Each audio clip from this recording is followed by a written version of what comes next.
Welcome back to Race in Review, the only podcast that moves faster than the McLaren mechanics' heart rate when they realize the car won't start. I'm your host, John, and yesterday in Shanghai, we witnessed history. Or if you're a Max Verstappen fan, you witnessed a very expensive piece of carbon fiber turning into a paperweight. Today, we're breaking down the Chinese Grand Prix, the race where a 19-year-old named Kimi Antonelli made the rest of the grid look like they were driving to the grocery store on a Sunday morning.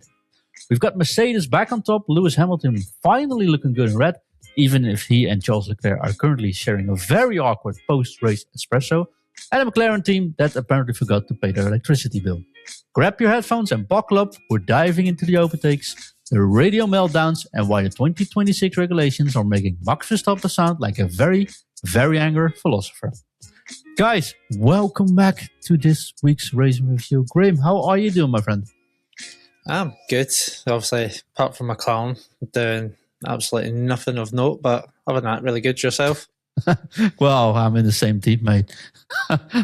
I'm wearing blue, but not feeling much better, honestly. And also, of course, back is the man with the best hair in the business. James, welcome back, my friend. How's that red suit feeling today? Feels great. Feels great. Never felt better. Well, never. Maybe the sprint win this time last year was pretty special as well. But yeah, it's quite something. Shall I just start with the 1 minute race recap and then we dive into some action? Go for it. All right. So, if you missed Sunday's action in Shanghai, imagine a high-speed game of musical chairs where Mercedes brought their own seats and McLaren forgot to show up. Kimi Antonelli didn't just win, he gave the field a masterclass in how to make veterans feel old. At 19, he's now the second youngest winner ever, making the rest of us feel like we should have practiced our sim racing instead of doing homework. Behind him, it was a Mercedes 1-2 with George Russell, but the real fireworks were at Ferrari. Lewis Hamilton finally grabbed his first podium in red, proving that while he's in a new suit, the hammer time hasn't expired. He spent half the race side-eyeing Charles Leclerc in a battle that was about as friendly as a Thanksgiving dinner with your ex. Meanwhile, McLaren had a weekend to forget, like literally. Both cars stayed in the garage with electrical issues, which is F1's speak for we accidentally plugged the toaster into the power unit. And Max Verstappen, let's just say his messages were 40% racing feedback and about 60% words that required a bleep button. Before, of course, his cars decided to retire early to avoid further damage. Big shout out to Oliver Bearman, who was, last year my Rookie of the Year. And now he's not a rookie anymore. I think we can actually see him building a legacy for himself. Guys, 55 seconds. Getting better than that, James. Well done. Yeah. Under the minute this time. Yeah. Well, it makes it easy when 7 cars don't finish, though. Yeah, there is that, yeah. It's a little bit easier to follow when we still have no decimals in race practice or in race time, and there's 7 cars, or actually 3 cars that didn't even start, I think. So, shall we start with this topic now first, James? Go for it, yeah.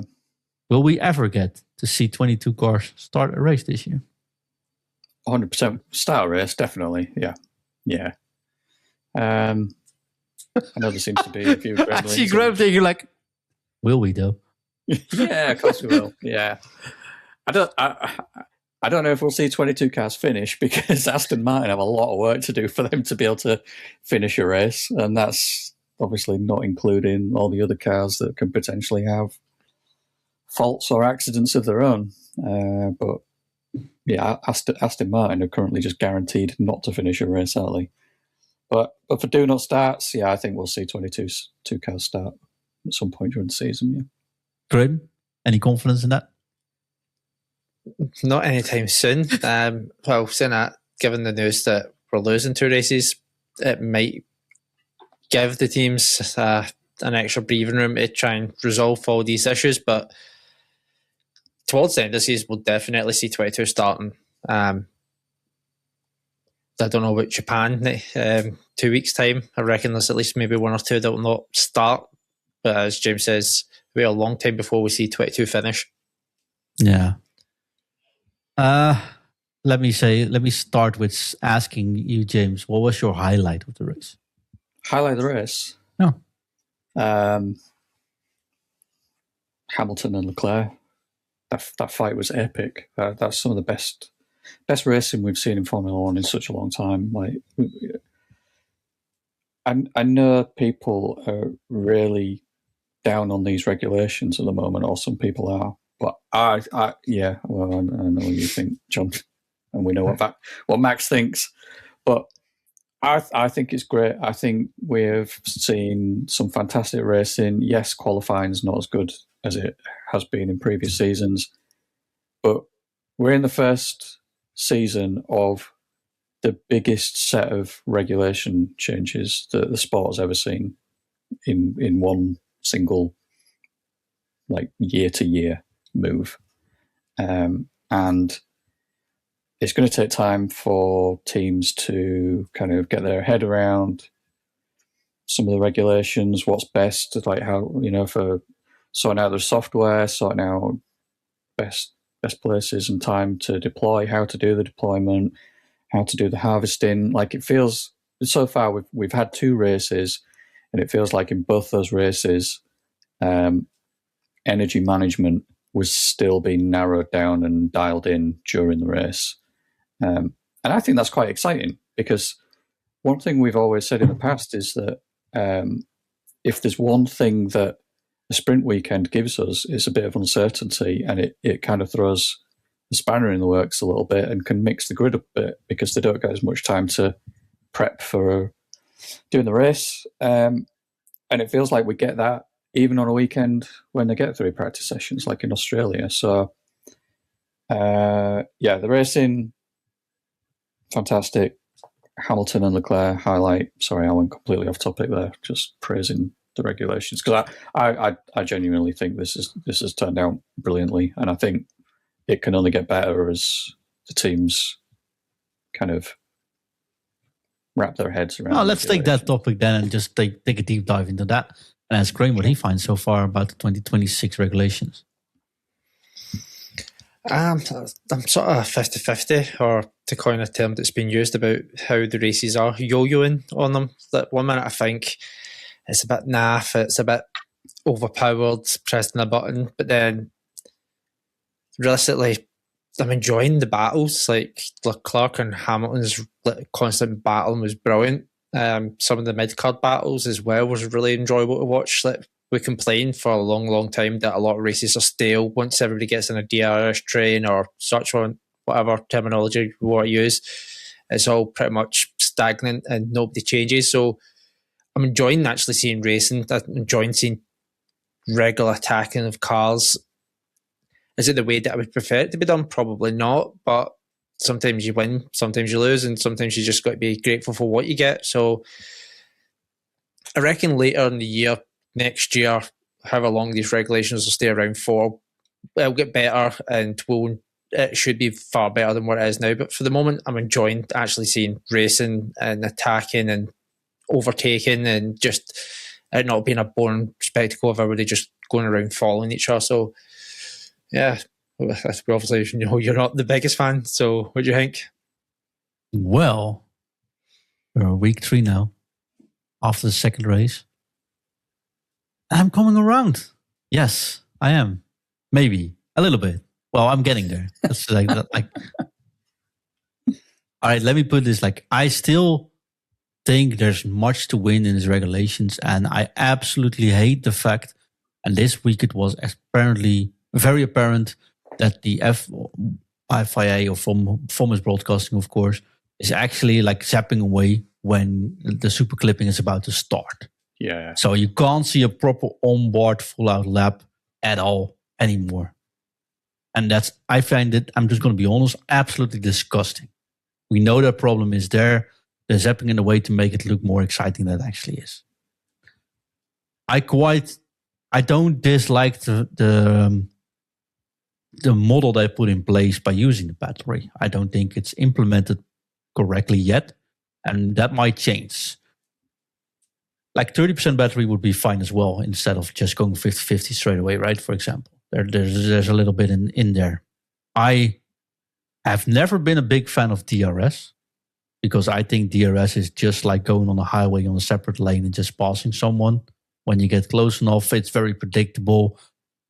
People call this artificial, but I think DRS is super artificial as well. But for the era, it was, I think, the best solution we had because you can't follow. So I don't mind DRS being gone. I absolutely love most of the battles I see, but I still hate that I'm watching Formula One, and when they approach the corner, they won't go full speed in that. They won't go maximum speed into the corners. Like none at all. Shanghai is a terrific track, right? Lots of corners. We saw some overtakes going on the outside and the inside, but the fact of the matter is they aren't going as fast into those corners as I feel Formula One cars should be going. And that still hurts my, racing hearts, but the racing itself, it's definitely getting better. It's definitely a good watch. Of course, I've been on the edge of my seat as well. James during the Leclerc Hamilton fights. I've seen Max Verstappen, which actually, when he's not going to win races, apparently they don't broadcast him anymore. But on a sprint race, he had some amazing overtakes, which you can only see when you watch him on this onboard. I've seen Ollie Bearman drive a terrific performance. I saw Gasly drive a terrific performance. There's definitely racing in there. But maybe it's just because last year was super close.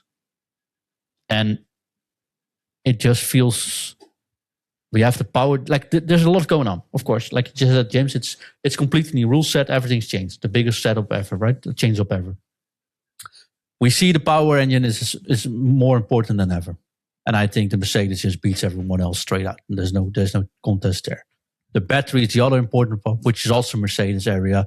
And I don't think we'll see any Mercedes lose a battle anytime soon. Right? The Ferraris can bring it once they start good. And they will probably start good because of the turbo, the third aspect. But I don't think we'll get like weird results. And I don't see anyone else catching up anytime soon because the competitors of Mercedes are Mercedes powered cars, which will always be a little bit behind the curve.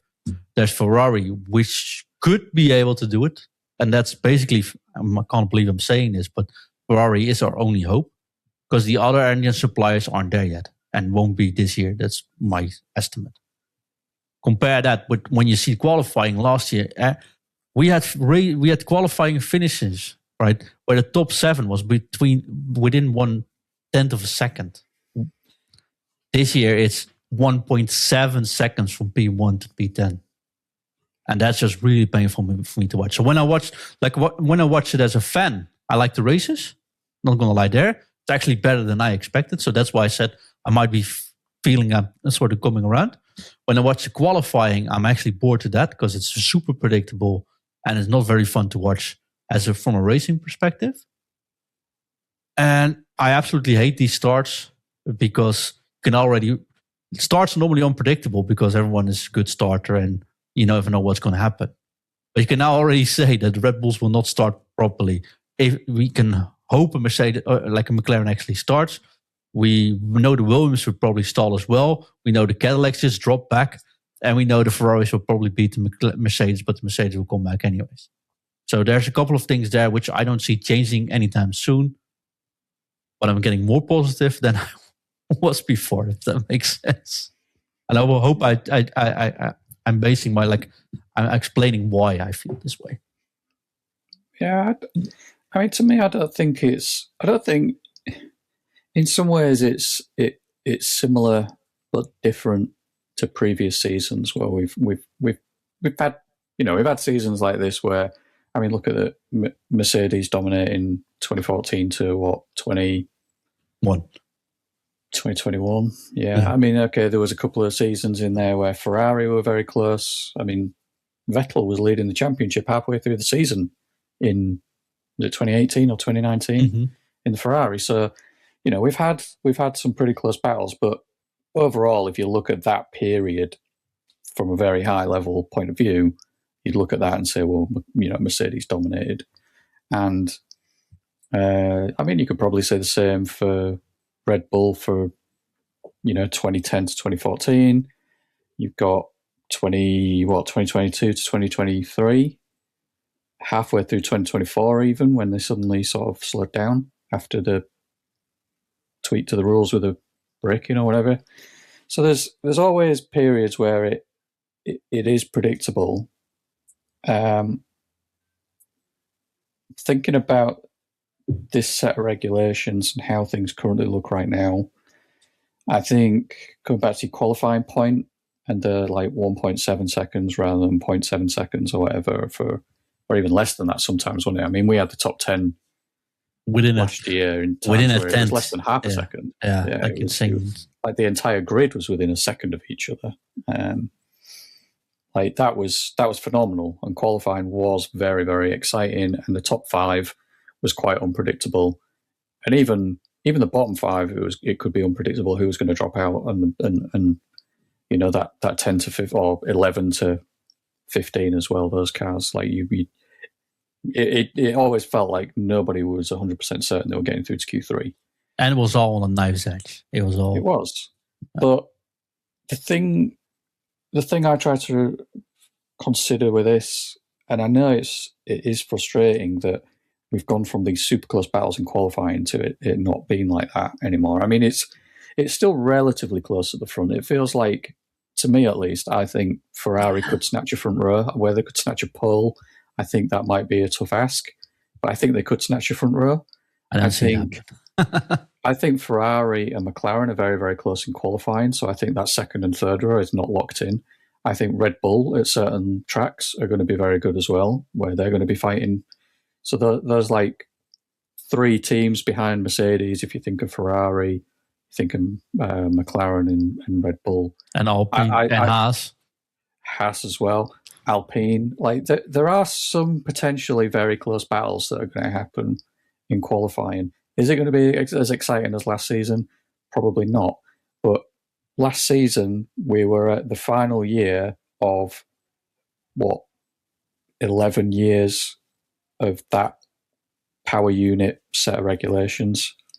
It was all very, very mature. It was final year of any of those regulations, basically.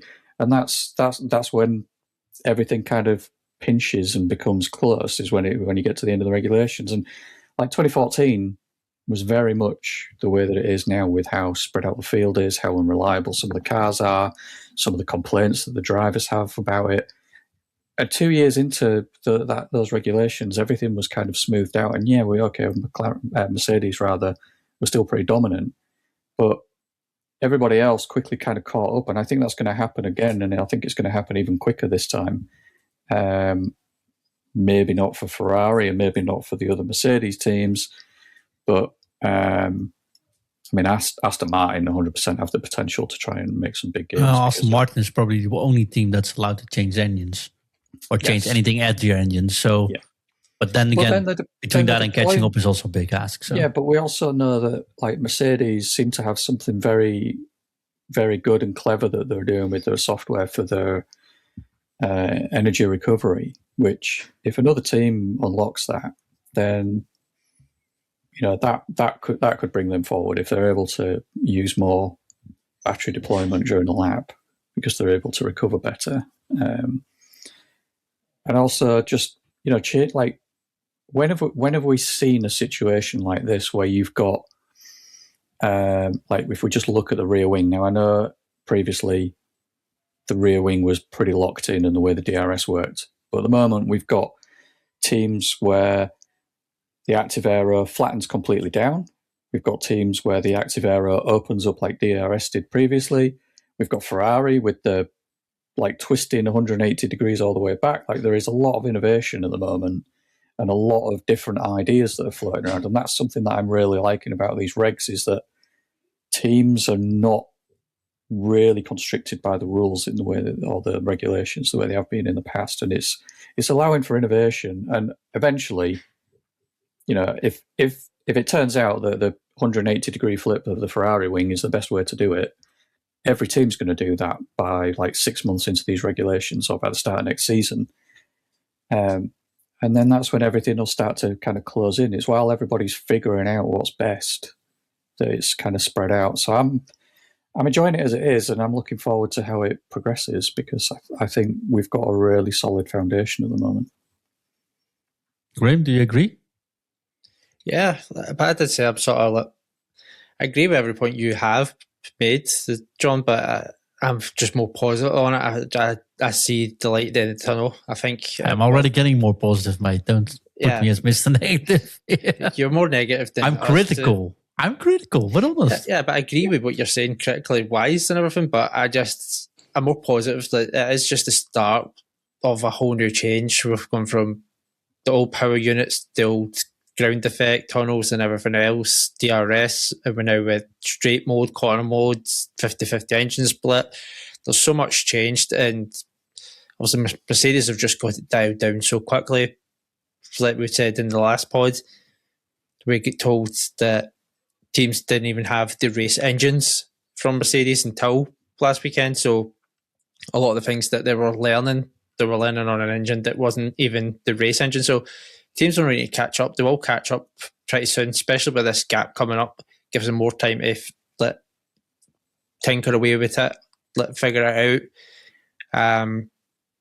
So today, though, you don't have you got more time, but you don't have run time. The engines, you can't test anything in the meanwhile.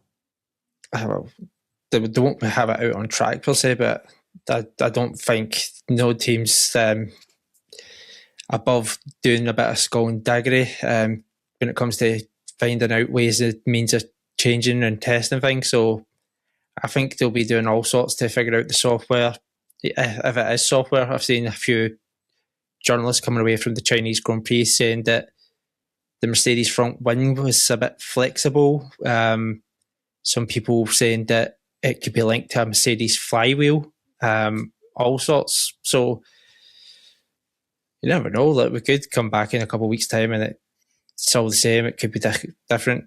But like James said, towards the end of the season, going into next season, we'll have a much closer field. So just got to hope for it to kick in rather soon.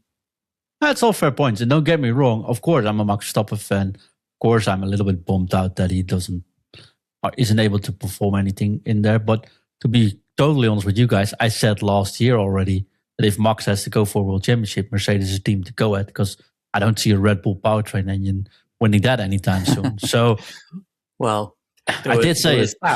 There was also Aston Martin.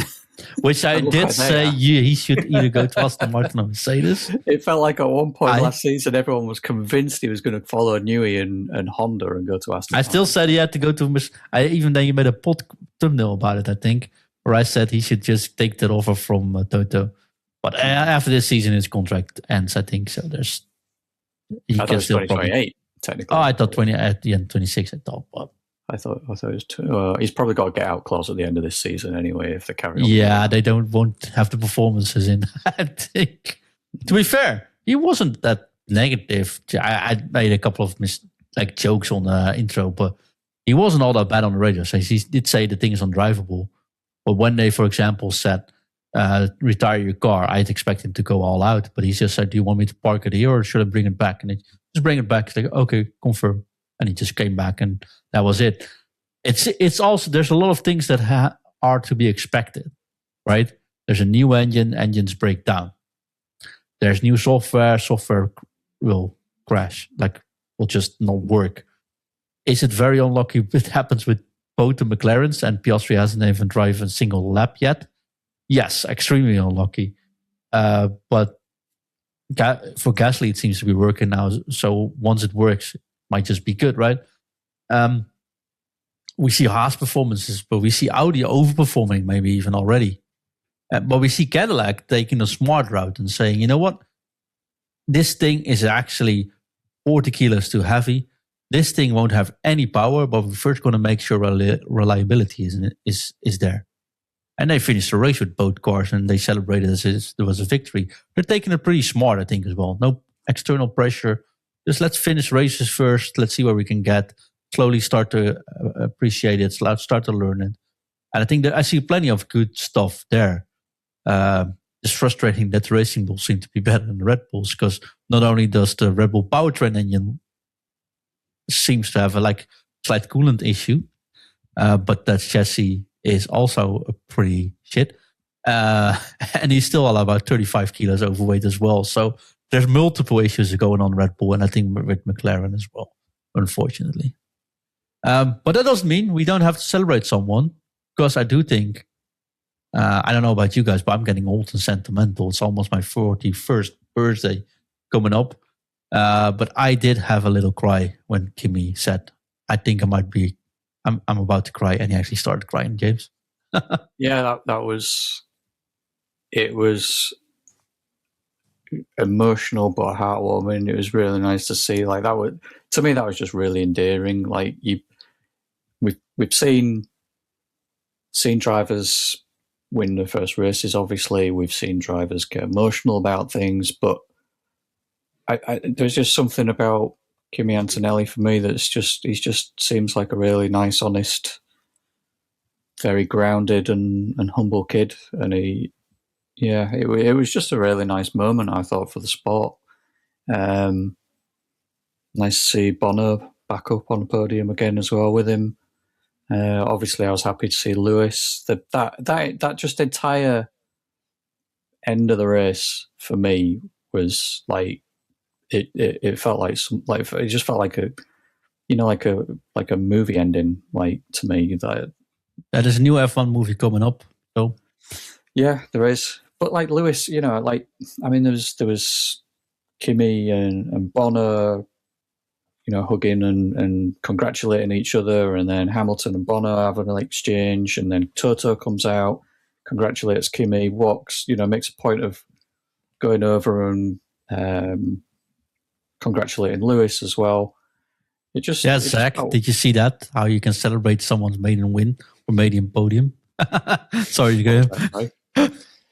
I agree with you. Like, I find Zach I'm grateful for the work that he's done with McLaren and brought them back, but he is very brash and very overeager to insert himself in places. That's just who he is. But we should have had Des Van Hulkenberg at the podium last year. That's all I'm saying as well. No, but I mean, he drove a terrific race. He had a great weekend. George as well, by the way. A bit unlucky, but he's just so cool. And can we say, Graeme, that the Antonelli era is already here? Is Kimi already better than George Russell? Has Mercedes found the next Hamilton before the original actual retired? Is he able to put a world championship on the table? You can never rule him out, especially just how good the Mercedes cars is. Can he win it? I think it might be a little bit too early. I think Russell's just got that more experience. I know he's been in the sport for longer. He has obviously a bit more patience and everything else, more racecraft. So I think George is still the favourite. I'd say it's maybe about 70-30 in George's favour. But you never know. If George spins out, crashes, whatever, somebody hits him, the electrical gearbox, any sort of mechanical issue, Kimi could take full advantage, but I think it's more in George's grasp than anyone else's.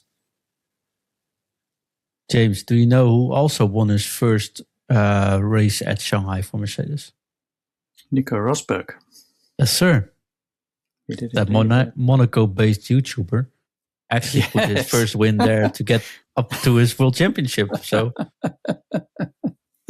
yeah.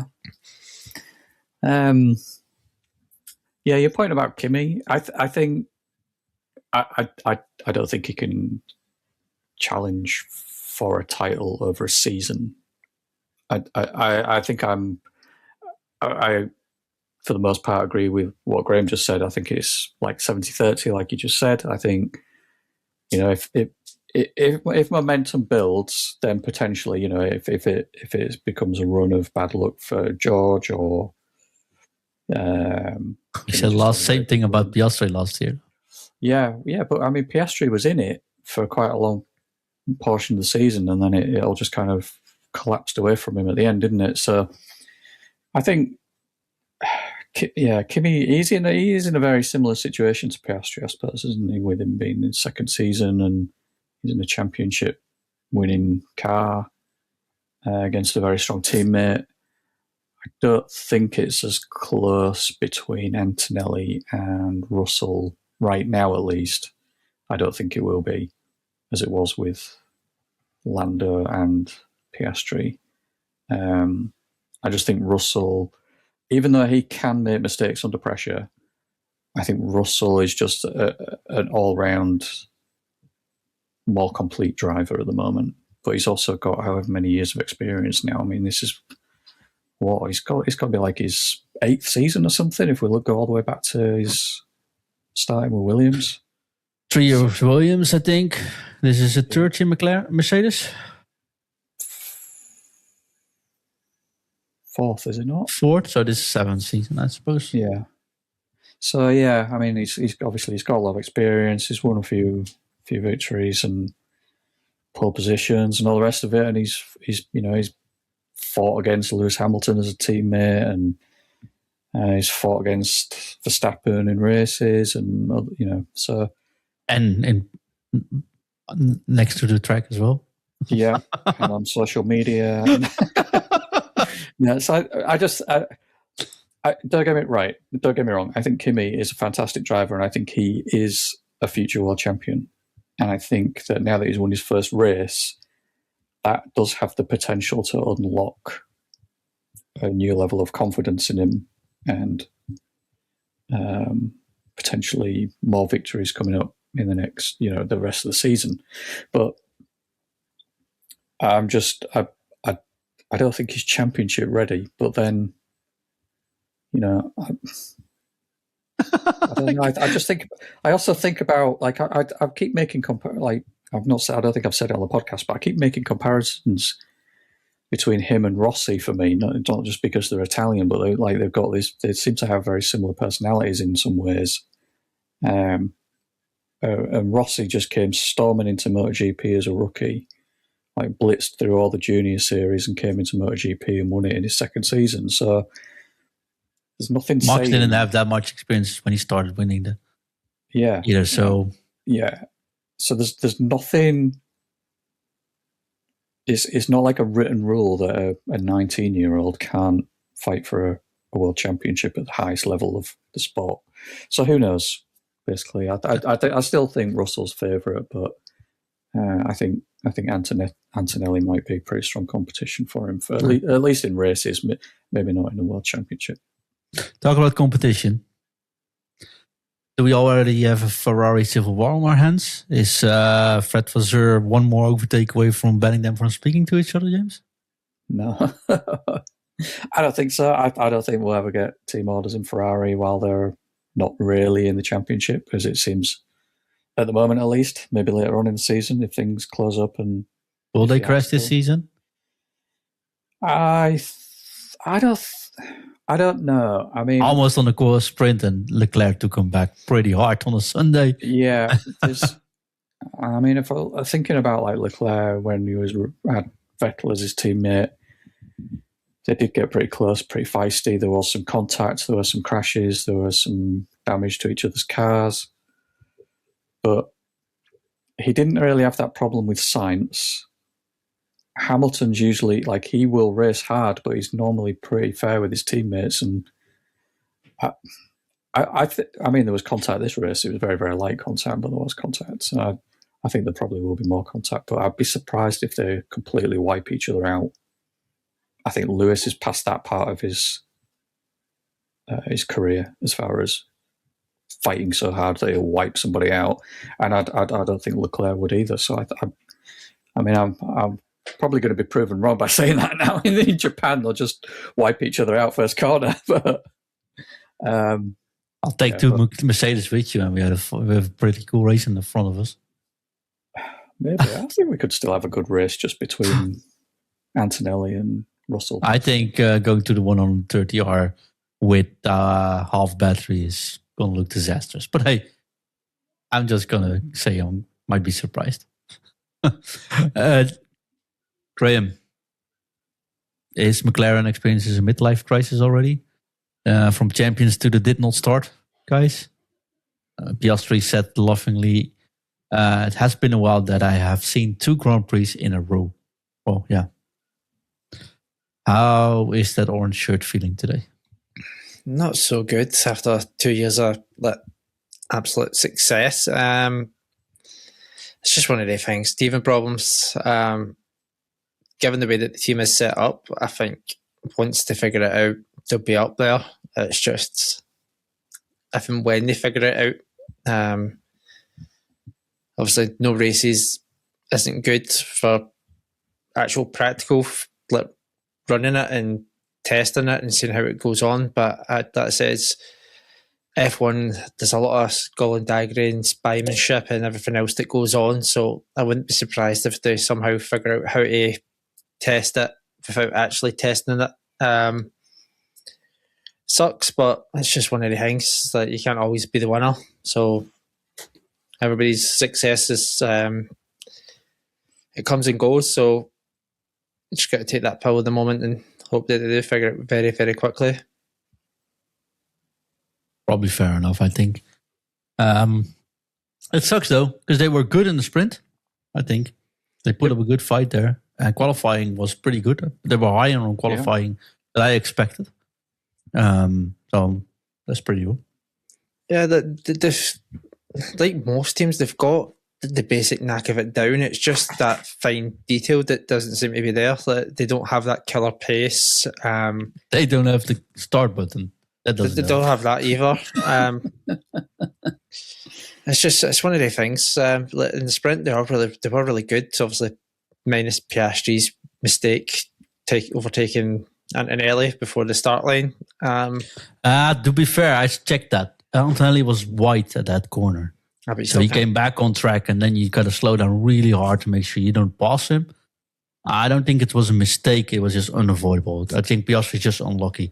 Like, Antonelli went really wide, and he's already putting on the throttle. So, yes, you are overtaking before the line, but it's not like he intentionally overtook him before the line. And he gave back position, right? So, yeah, it's bad. I mean, I'm usually all up for bashing McLaren drivers, but this one I had to put it in perspective. I look back at that, I was like, yeah, I don't think there's much he could do. But it's not Ocon, mate. No, it's not Ocon or Hadjar and Bearman, but it's just a bad weekend. Just got to dust yourself off and move on. But it could always be worse. They could be miles away. But like I said, teething problems. Once they can figure it out, I'm pretty confident that they'll be up there battling with the other two front runners. Yeah. Question for the Ferrari fan amongst us. James, how big of a talent is Bearman? I think he's massive talent. I mean, from his first race in Formula One when he stepped in for Sainz, he's kind of proved that. I think he's even when he has what might look like a bad weekend, there's normally something pretty positive to take away from it, as far as his racecraft or something in the race goes. So yeah, I think he's I think he is a potential star of the future. Championship winning, I'm not so sure about yet, but he is a fantastic driver. He is very talented, and it's going to put pressure on Ferrari because they're going to need to get him out of that Haas seat before somebody else snaps him up. Definitely. I've watched 2 onboards during the whole race. Well, one of them didn't finish the race, but it was Max Verstappen and was the other one was Bearman. I think if you look at the onboard from Bearman, I think he's well, you can't really compare with drivers, but he could easily take a Ferrari seat and be gone with it, I think. Yeah, 100%. Yeah. I think he's really calm. His onboard's a sound, feedback sound. His reaction, by the way, to the Hadjar spin was superb. Could have ended up being a lot worse. But yeah, I just want to highlight Bearman. If you're watching the Japanese Grand Prix in 2 weeks, check out a little bit more Bearman. Because I do feel that race direction has been pretty focused up front. And there were lots of fights behind them, like Bearman with Hadjar. Max cutting through the field. There was a good fight. Actually, they missed Checo hitting his teammate at the start. Mm-hmm. For like 30 laps later, they showed a replay. I'm like, yep, that doesn't make sense. But I'm not going to try to complain about every race direction every week because it's getting annoying. But yeah, to be fair to them, I mean, I don't want to make excuses for them because there's always action in Formula One to some degree, but there is a lot more action now, and it feels like they do want to focus very much at the front, and they're not putting enough stock in what's happening further behind. Because like at one point there was, who was it? They were going 4 wide with Max in between. Yeah, there was like Lindblad in front of and yeah, that was Bearman. It was Lindblad, Ocon, Verstappen, Gasly, all very, very close to each other, swapping and changing positions like constantly. They were 4 wide on the straight. Yeah. And I was watching the onboard from Max. I was like, what's going on here? Yeah. And then I looked at the table and like saw them on the tracker. Like, that's, whoa. But why isn't this broadcast? And I was still looking at, I don't know, I thought it's looking at Kimi. And that's rightfully so. But, I mean, come on. No? I think there was more action like than it's just a shame because that was some really good driving there. Yeah, and Gasly underrated drive as well because that was an amazing drive. So he did have a really good drive. Yeah, it was very good. Even Colapinto actually, I want to give a second at times, yeah, because he had a bad restart though. He had a decent qualifying. He had a decent race. It was pretty mature for him. Actually fell asleep during the restart, unfortunately. Yeah, he did a little bit. But yeah, he had a pretty solid drive. Alpine are looking pretty decent at the moment. Yeah, I can't believe we've ever said that. Who could imagine dropping your own engine for Mercedes would be a good thing, eh? Yeah. Graeme, Formula 2, what is it worth, mate? Because the drivers that haven't performed there are doing really good when they reach Formula 1. What's it all about? Lindblad hasn't got a decent career in FT, and neither does Bearman. But you could. Total Wolf had a really good thing about this. I'd need to find where it is and get somebody to link it. Or, but Total was saying when it came to picking Antonelli, he could have picked other winners and other people, but it was more of an instinctive thing. Like sometimes you just have to go and meet the driver, have a chat with them, have a look over them. And sometimes the guy that's always winning, it's not necessarily the best driver. So, yeah, you could be the best in F2, but it doesn't guarantee you're always going to be the best in F1. Sometimes there's a lot of money to drive in F2 as well. There's an American guy, his name's Ollie. I think he's in F3 this year. I was watching a bit of his story, and he was saying that he could win F3. The problem is he just doesn't have the money that it's really needed because he won't get, at the start of the season, he wasn't getting the testing like everybody else because he just couldn't afford that testing. So some people are lucky when it comes to the junior series, and they can have the better car, the more testing, become more grounded and familiar with the car, and over the long term it pays off. But then it's the same as pretty much any sports. Like you could look at a good player and you think, they're all right, they'll never make it. And then you can look at the star player and you go, oh, he's going to be a superstar. That we see it in football, NBA, NFL, and then it's the guy that was unassuming and nobody really thought much of them, and they turn out to be the better person. So I don't think you write off F2 or people's results. I think sometimes you just, like Total says, you just need to look at the nuances and really look at the person and figure out who they are. Because like you said, Bearman, some of the feedback he was giving was fundamentally amazing. I know he's not a rookie because he obviously has had a season now, but there's some far more seasoned drivers that won't give feedback as good as he's given. So he wasn't much good in F2. That's why I'm asking. It's the circumstances, obviously just different. Have you ever watched the F1 Academy though? Not yet. No, it's not something that I've really got time for. I keep meaning to do it, but just time wise, I just don't have time for it. James? Yeah, I watched a couple of the races last year. Yeah, I've watched the Grand Prix this week, but they do two races. And main target of F1 Academy is, of course, to highlight the female in motorsports, right? So more female, there are more women in the actual mechanic teams, for example, as well. But of course, they're all female drivers. Fun thing, there's 2 Dutchies in there. One won the Saturday race. There's an amazing looking Lego car, which actually one of the Dutchies custom is driving. But the cool part is also there's 2 Ella's, both drive for McLaren, which is also something fun. And I was watching, my daughter's called Ella, and I was watching the Formula Academy races with Ella to see other Ella's drive car. The enthusiasm that gave her for wanted to drive my sim or wanted to go into motorsport was absolutely mental. I've never seen someone so enthusiastic. And me as a neutral fan, I was watching that. But F1 Academy is actually really good racing. Like close quarters, they're all just as fast. The cars look, they got nice colors, but of course they aren't as fancy looking as Formula 1 or 2 cars. And it's not going as fast as you went. There's no DRS, anything fancy like that. But it feels like the old GT cars, right, James, where they're close, they're sliding a little bit. They get contact, they touch each other. I think it's a really cool class. And these races are like 19 laps. So it's about 40 minutes, 35 minutes long. And there's not many races. I think there's just 6 races or something in a year. You can watch them back. If you have F1 TV, you can watch a race and both races back. I think it's a really cool watch.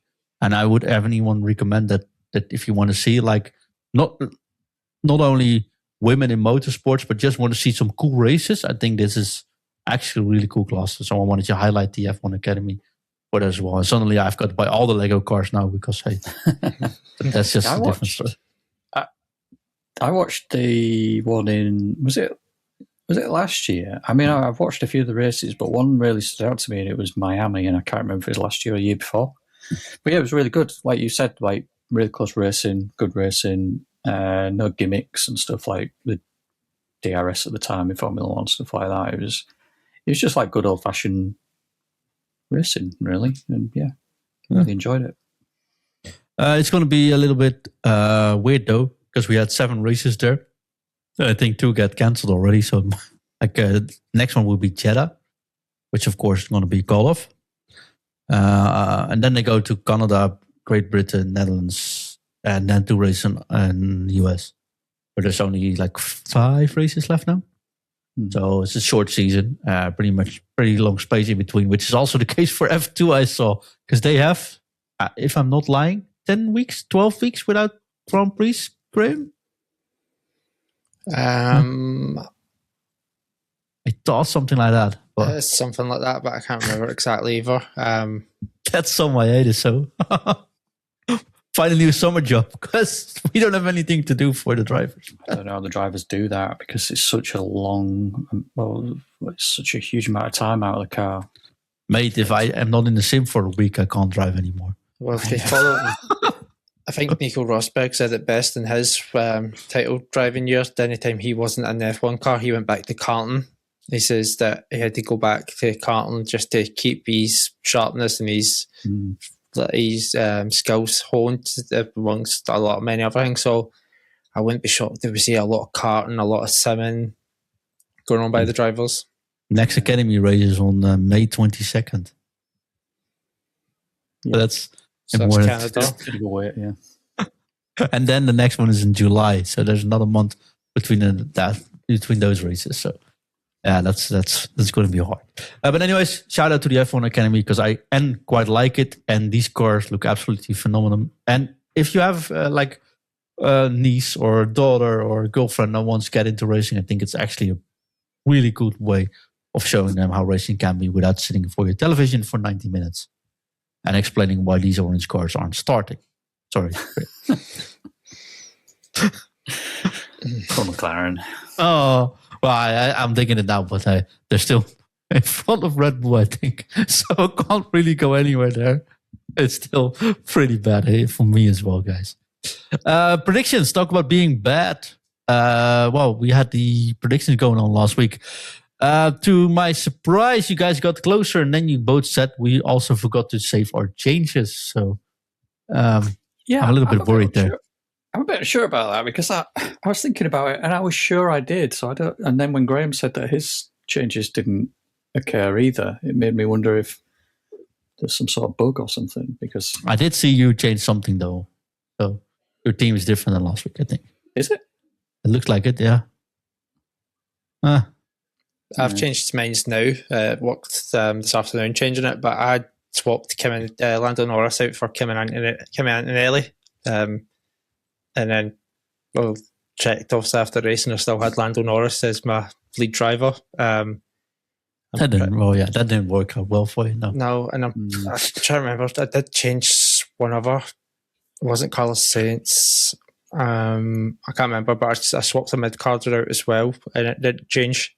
So, but I'm sure enough coming across the season, I'll pick up points elsewhere. Well, highlights is that Lewis is definitely scoring points for James, and so is Bearman. You have both of them as well, Graeme, and they're both scoring points for you as well as Hadjar, who scored also 19 points. Of course, Norris not starting gives you negative points. That same goes for me because I picked Bortoletto in this one. Hulkenberg I picked, which was this week was a good one. 7 points for him. And of course I got George Russell ×2. So yeah, that does help. And I got Mercedes as the big team. The currently results, but it's still early 2 races in. There's nothing to go there. There's a lot of points to be scored. I'm first at 522. James is second at 490. And Graeme, you're last, but with 381 points is a 140 points deficit, which actually isn't that bad still. So there's not much going on yet, I think. If you guys want to laugh, though, I also fill in those predictions, which last week brought me in the top 1% worldwide. This week, it brought me in the top 11% because I did a little bit worse. Want to have some fun stats from these? Go for it. All right. So now I should actually... here you go. So I said the podium would be Russell. That got that wrong. Kimi got that wrong. And Max Verstappen. So yeah, I scored some points, but not quite on it. Where does Lewis Hamilton finish was one of the questions. And I said 4th to 10th. Well, he's got a podium, so got that wrong. Then I said, in the sprint, which driver finishes higher? Was that Lindblad or Lawson? I was like, no doubt, Lindblad. Although Lawson has a terrific sprint and actually got in 6th, something. And I activated my double points on that because I thought, Lindblad will win this. So yeah, Lindblad just had a disaster of a weekend, really, didn't he? What did he get? He had a fire extinguisher go off in the car. 4 laps in pre-practice, and loads of other things. Just for real though, he had a fire extinguisher going off in the car. Yeah, without warning. That's scary. No, and then his engine failed.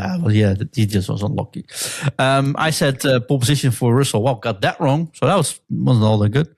I did get that Carlos Sainz would get more points than Albon, so that's good. Unfortunately, I said the fastest lap time would be for George Russell. Well, that was definitely Kimi Antonelli also getting that one. Almost pinned it as well, by the way, just after that. It's a different story. I also said the fastest pit stop will be by Ferrari. And they did. Ferrari did get the fastest pit stop. Oh, they did? This weekend, yes. That's good. Yeah, I thought it'd be Red Bull. Yeah, well, didn't get much chance to stop, unfortunately. Did the safety car of VSC be required during the first 10 laps of the Grand Prix? I said yes, and it actually got there as well. That was good. In this new era of F1 reliability is already testing the team. How many classified finishers? I said, wow, it's going to be 16. Oh, it's actually less than 16 that finished. So I was even got that one wrong. Thank you, Max.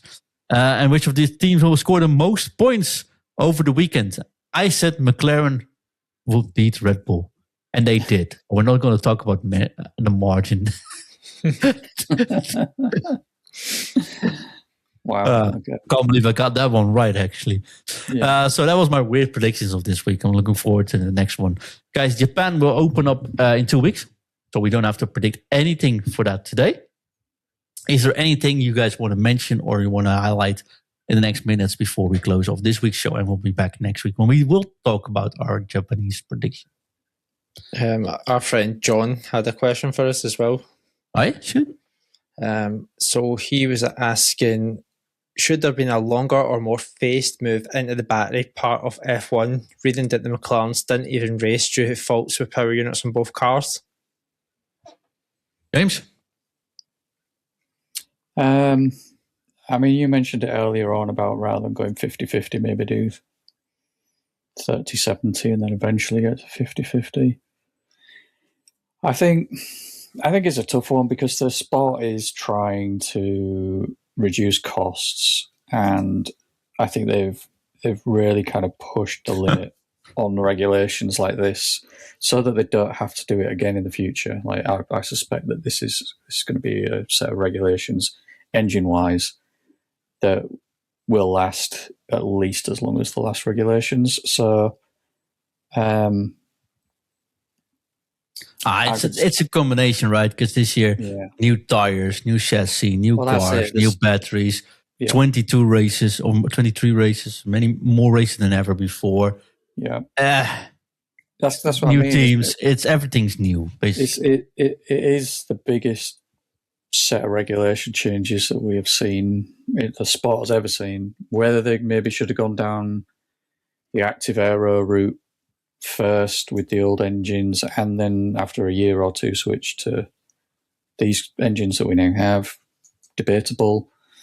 But yeah, I don't think they would like push too hard or did anything wrong. And I think ultimately this is the direction the world's going in, and the sport has to go in. So it's unfortunate there's teething problems. There were in 2014 as well.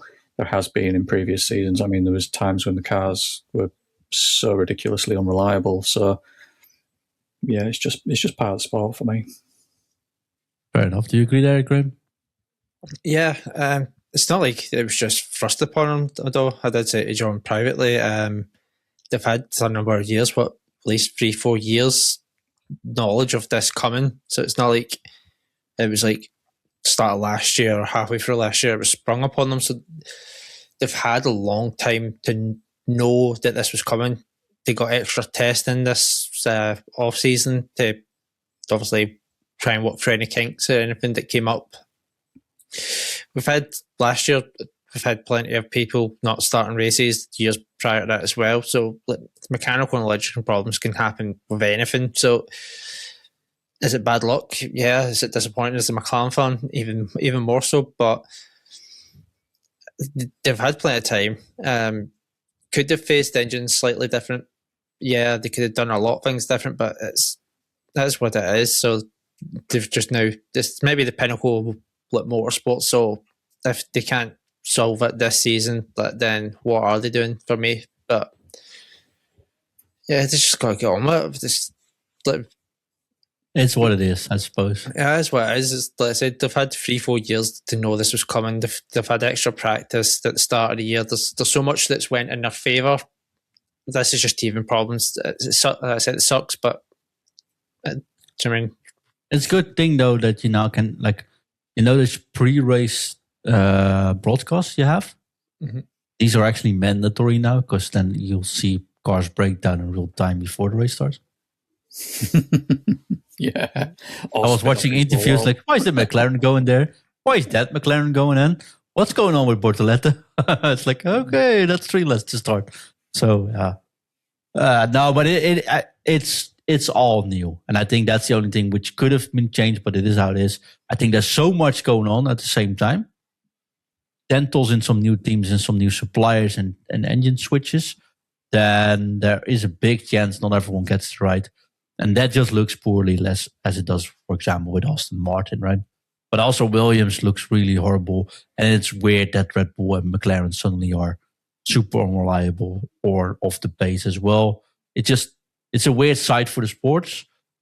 But then again, I am also very confident, like you guys say, that it will get better with time. And there's a lot of races to make up for it. I just hate this engine rule. I just wish they could just unlimited spend in the engine so that at least gets sorted before the new season started.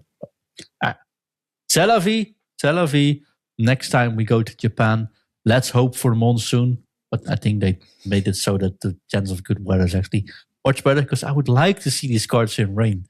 Nobody ever saw that before as well, so that could be fun. Mm-hmm. We'll get a wet race eventually, even if we have to wait for Great Britain. Well, that's a fair point. We'll probably get wet races there, yeah. Guys, thank you so much. See you next week. And if you have a topic for next week, except the Japanese prediction, let us know. Drop it in the comments or send us a message and we'll be back with you. See you guys. Bye-bye. Bye. Right.